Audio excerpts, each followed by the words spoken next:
Rodriguez. We're here in Las Vegas.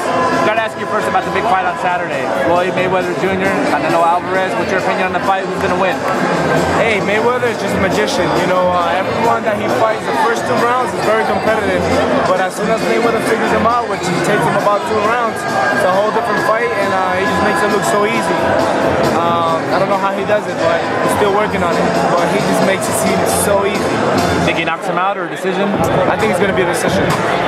I think that, like I said, the first couple of rounds is going to be entertaining. But then after the fight goes on, I think Mayweather's just going to take over. But Canelo's a very good fighter, so this is the best fight out there for Mayweather made. And you know, I was kind of surprised that this fight was made. Let's go back to your last fight. You went up in weight a little bit against Denis Grachev. A lot of people thought he was the big puncher. He was the one who was going to hurt you, and you just destroyed him, just annihilated him. I mean, did you surprise yourself?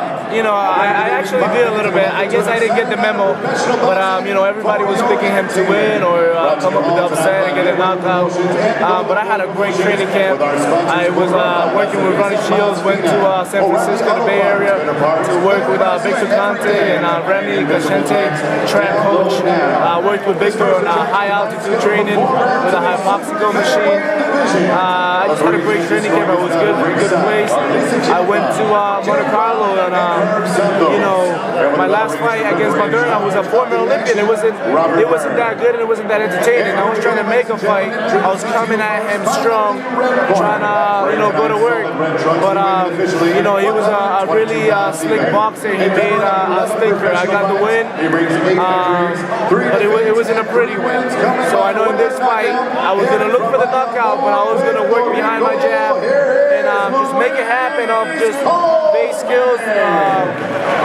And it just happened a lot earlier than what I thought. You know, I started fast, working behind my jab, landed a good right hand to the body. I realized that it hurt him, he clinched. I just follow up to the top, hurt him and drop him. Then I went to the white corner, and I remember thinking to myself, like, hey, that was a lot easier than what I thought it was going to be. And, you know, since that fight, you have a lot of momentum with the knockout. You signed with Al Heyman. How did all that come about? You know, it only makes sense. After my last fight in Monte-Carlo, my former manager and I came to basically end the things in good terms. And you know, Al Heyman just seems to be the right thing to do. He has a great relationship with my trainer, Ronnie Shields. Spoke to him on the phone.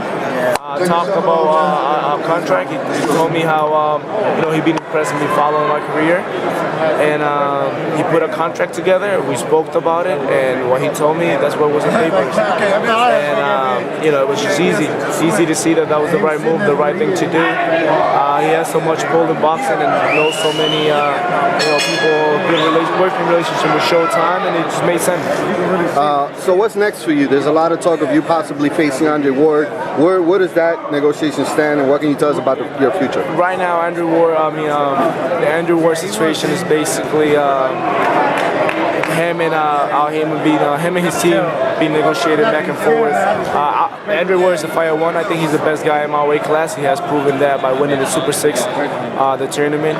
That's the fight I want. Now, I'm not going to allow him to dictate, you know, yeah, he's a bigger name, but he needs me more than I need him. So if he wants this fight, I'm willing to make this fight happen, make it work with Al Heyman. Let's make it happen. Pay you the correct amount of money. Exactly.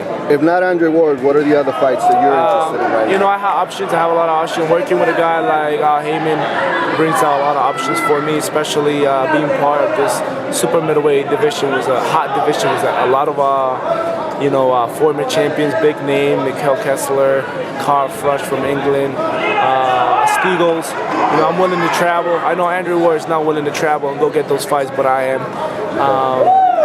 So, you know, I think it's going to play itself out, but I got a good feeling they're going to play out good for it.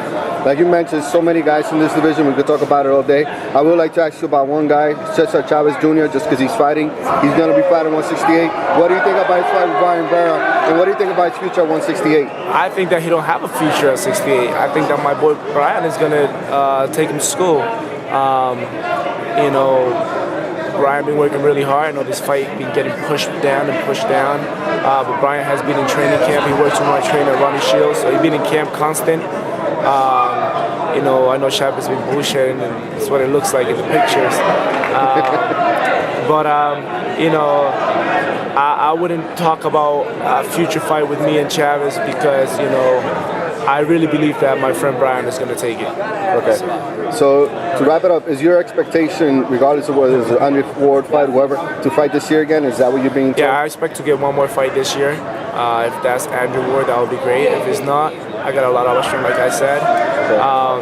He needs me more than me, than I need him. And you know, at the end of the day, that's a fight that I won because he's the man of my weight class. But it's not going to be all at his turn. You know, he just comes down as someone that's trying to so controlling, even about terms that he doesn't really need. It's just about that control. Okay. But you know, like I said, I don't need Andrew Ward as much as he needs me right now. So if the fight happens, it's going to happen because I'm getting the right deal. And my manager happened to think so. I fight Andrew Ward for free. I'm a fighter. That's what we do. That's why you have good people behind you. Like Al Heyman, putting everything together so you can get the right amount of money. Not good money because $800,000 sounds like a lot of money. It sounds great money. But if the fight's worth more, you don't have somebody like Al Heyman, you know, looking out for you, then we as fighters are going to continue to be taken advantage of. So I don't really need Andrew Ward telling me what he thinks is fair for me or not, because I think he's talking foolish when he says that. Okay. Y para terminar, boxeo mundial, tenemos muchas fanaticadas puertorriqueños, dominicanos. Un mensaje para todas esas fanaticadas hispanas de boxing scene, boxeo mundial. Un saludo a toda mi gente ahí en boxeo mundial, a toda mi gente latina, dominicano, puertorriqueño. Vamos para adelante a buscar un título mundial este año. For everybody in boxing scene, in inglés. And everyone in boxing scene, thank you for the support. I really appreciate it.